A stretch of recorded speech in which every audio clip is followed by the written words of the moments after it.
Good morning everyone. अभी हाल ही में 18 बच्चों की मौत हो गई है उज्बेकिस्तान में, और इसका जो ब्लेम है वो इंडिया पर आ रहा है। इंडिया मेड जो कफ सिरप होता है उसके ऊपर इसका जो ब्लेम आ रहा है, इसको लेके बहुत सारे आर्टिकल भी पब्लिश हुए हैं कि जिस तरीके से इंडियन मेड जो कफ सिरप है उससे बच्चों की मौत हो रही है, तो इसको लेके बहुत सारे जो ब्लेम है इंडिया के ऊपर आ रहे हैं। और जो आर्टिकल पब्लिश हो रहे हैं वो इस तरीके से आर्टिकल पब्लिश हो रहे हैं, उज्बेकिस्तान से 18th death linked to India made syrup. तो इस तरीके से बहुत सारी जो खबरें हैं निकल के आ रही हैं। अभी अक्टूबर में हमने देखा था कि अक्टूबर में गाम्बिया में 70 बच्चों की मौत हो गई थी, जिसमें जो ब्लेम आया था वो भी इंडिया के ऊपर आया था।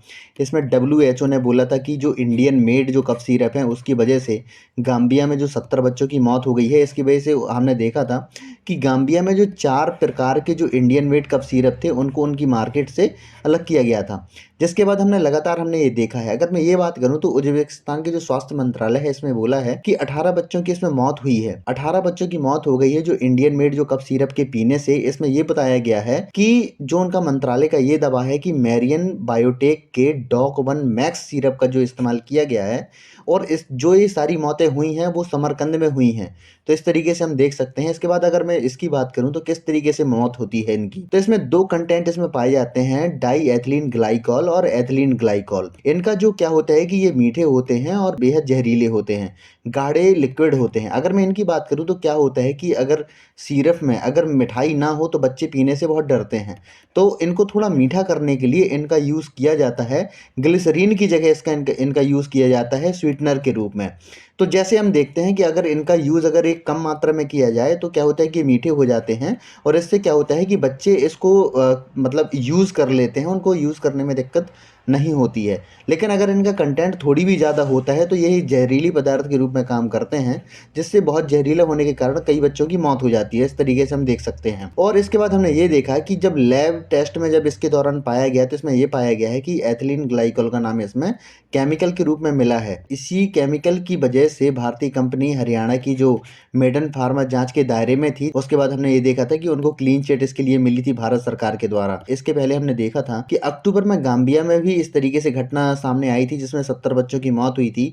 और इसमें क्या होता था कि जो इल्जाम लगा था मेडन फार्मा के ऊपर, जो कफ सिरप था उनके ऊपर इल्जाम लगा था, और WHO ने भारत सरकार से ये शिकायत की थी। इसके बाद भारत सरकार ने जांच के लिए एक कमेटी का गठन किया था भारत सरकार के द्वारा, और बाद में हमने ये देखा था कि जब उनकी जांच की गई, उनके सारे सैंपल लिए गए और जब उनको एक लैब में जब टेस्ट किया गया तो भारत सरकार ने उनको सही पाया था। उसके बाद इन कंपनियों को क्लीन चिट दी गई थी कि हमारे तरफ से। लेकिन जो ये सारे इल्जाम लग रहे हैं इसमें प्रूफ नहीं हो पा रहा है कि ये जो सारी मौतें हो रही हैं वो इंडियन मेड कफ सिरप से ही हो रही हैं। क्योंकि बहुत सारे क्या होता है कि जब इंडियन मार्केट, इंडिया जो फार्मास्यूटिकल इंडस्ट्री है लगातार जिस तरीके से बूम कर रही है, उसको लेके बहुत सारी कंट्रीज इसके अगर मैं चाइना की भी देखूं तो चाइना भी इसके पीछे पड़ा हुआ है कि इस तरीके से जिन इंडिया की जो मेडिकल जो बहुत सारे कंपोनेंट हैं दुनिया भर में बेचे जा रहे हैं, तो उसको लेके हम बात कर रहे हैं। तो इसमें हमने ये देखा है कि जब जो गाम्बिया में मौत हुई थी उसके बाद WHO ने इसके लिए भारत की जो कफ सिरप है उसको बैन किया था, और उनके ऊपर बहुत ये बोला था कि इनको भारत सरकार को देखना चाहिए। तो क्या होता है कि हमें ये होता है कि जिस तरीके से ये मौतें सामने आ रही हैं, अगर भारत का नाम ना भी हो, लेकिन जिस तरीके से अगर इल्जाम लगता है इससे, तो भारत की जो इमेज है दुनिया के सामने, उसको जो क्या होता है कि एक नेगेटिव इम्पैक्ट जो भारत की छवि के ऊपर पड़ता है। और इसमें हम ये भी देखते हैं कि जो भारत की छवि पर प्रतिकूल प्रभाव पड़ता है। और इन चारों कप सिरप के नमूने सरकारी लैब में जांच किए गए, और इनको बाद में हमने ये पाया कि ये सारे जो कप सिरप थे एक नियमों के जो अनुरूप हैं, उनमें कोई दिक्कत नहीं है। इस तरीके से हम देख सकते हैं। अगर मैं मैप की बात करूं तो गाम्बिया कहाँ पाया जाएगा, इससे हम देखते हैं। तो गाम्बिया एक देश है, अफ्रीकाई कंट्री है, जो इसके जो वेस्ट अफ्रीका की अगर मैं बात करूं तो यहाँ पाया जाएगा। अगर अगर मैं इसकी बात करूं, उज्बेकिस्तान की बात करूं, तो यहाँ पाया जाएगा। उज्बेकिस्तान ये है। इस तरीके से हम देख सकते हैं।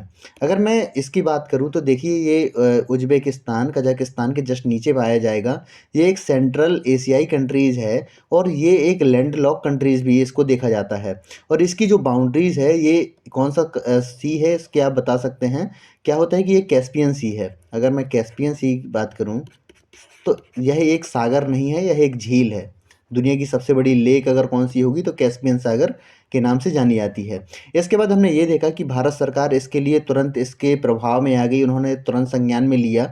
उसके बाद हमने ये देखा कि जिस तरीके से नोएडा की जो कंपनी है मरेन बायोटेक है, जो भी इसकी जाँच है हम की जाएगी, इस तरीके से भारत के जो, अगर मैं मनसुख मंडाविया जी की अगर मैं बात करूँ, तो उन्होंने इस संज्ञान में लिया है और उन्होंने बोला है कि इनकी जो सैंपल है इसकी जाँच की जाएगी। अगर किसी तरीके से कोई भी अगर चीज़ इसमें आती है तो उसके खिलाफ है वो कार्रवाई की जाएगी। तो इस तरीके से हम देख सकते हैं। इसका दूसरा पहलू ये भी होता है कि इंडिया की जो मार्केट है, इंडियन फार्मास्यूटिकल मार्केट है, जिस तरीके से बढ़ रही है उसकी जो नज़र भी इस पे लग सकती है। क्या होता है कि बहुत सारी कंट्रीज़ जो जिस तरीके से इंडियन मार्केट का, इंडियन प्रोडक्ट्स का दुनिया भर की कंट्रीज़ में लगभग 200 देशों में इनको बेचा जाता है।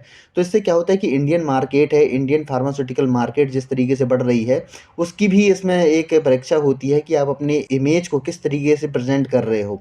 इस तरीके से हम देख सकते हैं। तो हाल ही में बहुत सारे आर्टिकल पब्लिश ये हुए हैं कि 2030 तक इंडिया की जो फार्मास्यूटिकल मार्केट है 130 बिलियन डॉलर की हो जाएगी। इस समय इंडियन फार्मास्यूटिकल मार्केट की बात करूँ तो वो 49 बिलियन डॉलर की है।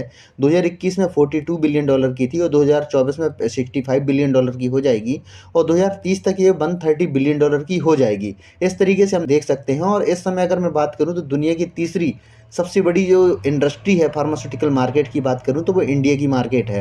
और इस तरीके से बहुत सारे आर्टिकल भी इसमें पब्लिश होते हैं कि India pharma industry likely to grow 130 billion. क्या होता है कि बहुत सारी अगर इस तरीके से कोई अगर खबरें निकल के आती हैं तो सबसे पहले इंडिया की जो मतलब अपनी छवि है, इंडिया को जो रिस्पॉन्स है बहुत बहुत जल्दी आना चाहिए। और इसका जो क्या होता है, अगर मैं बात करूं कि जो सैंपल है, सैंपल की जो टेस्टिंग है, तो उसका भी बहुत जल्दी रिजल्ट आना चाहिए, जिससे क्या होता है कि जो वो देश जिनके पास हमारी मेडिसिन पड़ी हुई हैं, जो इनका यूज़ कर रहे हैं, उनके ऊपर जो पैनिक क्रिएट ना हो, इस तरीके से हम देख सकते हैं। और भारत को इस चीज़ के लिए बहुत जल्दी रिस्पॉन्स करने की बहुत ज़्यादा ज़रूरत है, क्योंकि अगर हमारी तरफ से बहुत जल्दी रिस्पॉन्स होगा तो हमारी जो इमेज है और हमारी जो क्रेडिबिलिटी है उस पर जो प्रश्न चिन्ह लग रहे हैं उसके ऊपर जो क्वेश्चन मार्क नहीं लगेंगे। इस तरीके से हम देख सकते हैं। तो आशा करता हूँ कि वीडियो अच्छा लगा होगा। अगर आपको वीडियो अच्छा लगा हो तो प्लीज़ इसको लाइक कीजिए, सब्सक्राइब कीजिए एंड शेयर कीजिए। धन्यवाद।